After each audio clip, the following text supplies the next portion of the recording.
Earlier today, Kid Prepper and I filled up all of the containers with toilet paper to do a water resistance test on them. Come on, buddy, you got it. There you go. Good.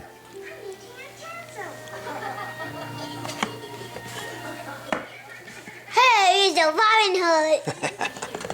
What I'd like to do now is fill up this cooler with water, and we're going to have all of the containers completely submerged in water just to see how waterproof they really are.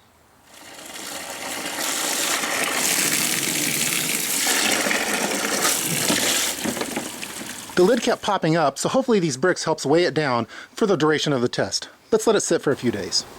So it's been 5 days since these survival caches have been completely submerged in water. So let's take off the bricks and we'll see just how waterproof they are.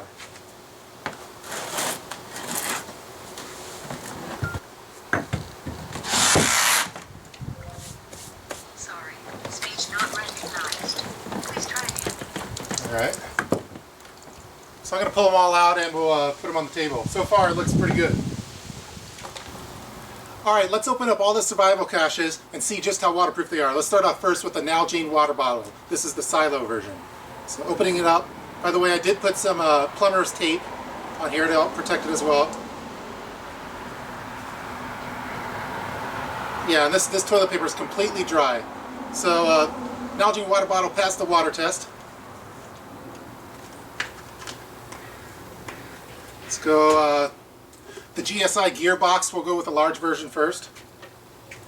My hands dry. Opening it up. Yep, toilet paper completely dry. And Kid Prepper also put one of his items in there, a little Joker action figure, he's also dry. Alright, so the GearBox survived the test as well. This was actually buried upside down too, so water could have easily got in there, but it didn't. So I imagine that the extra large GearBox is also going to have the same results. We'll open it up.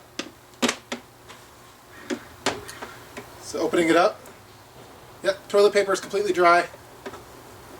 And Kid Prepper put his own little test in there. And Batman's completely dry, his cape is as well. Alright, let's go on now to, let's do the Survival Ammo Can. So it has this top little lid here.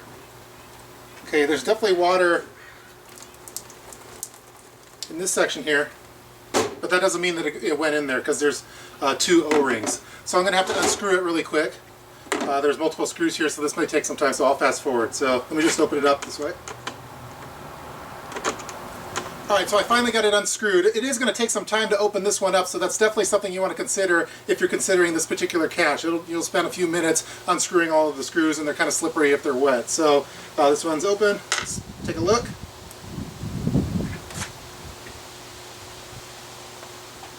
Yeah, so this one, there's definitely water in the ring here, as you can see.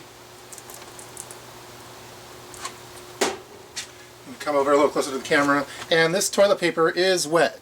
So just, it does say that this thing isn't supposed to be completely submerged like how it was. It's supposed to just have that lid on it, which is hopefully going to protect it. But if you have it dunked in water, your toilet paper is going to be ruined, and any other items in there.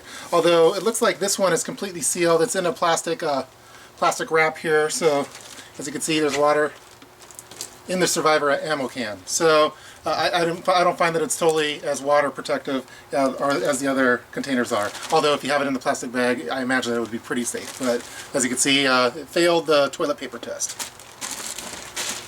And last, let's go with the good old PVC Survival Tube.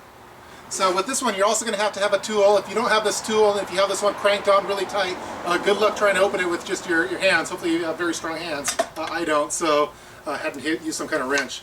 So I got it unscrewed for the most part. So for this one as well, I used the plumber's tape on the threads. So let's see what I find.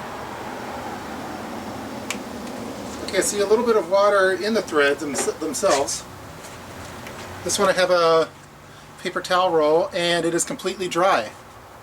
Yeah, also some more toilet paper shoved down in there. So the PVC Survival Tube passed the water submersion test. So all of them seem to pass except for the Survivor Ammo Can, which definitely gets water in it if it's completely submerged in water. Hopefully where you're burying it, maybe it's a dry area and you wouldn't have to worry about that as much. Also, most likely, if rain was to get on it or water, it's going to go on it and then over it. but you know, if you have it submerged, it's going to fail that test and all your items are going to get wet in it. So that is the water test.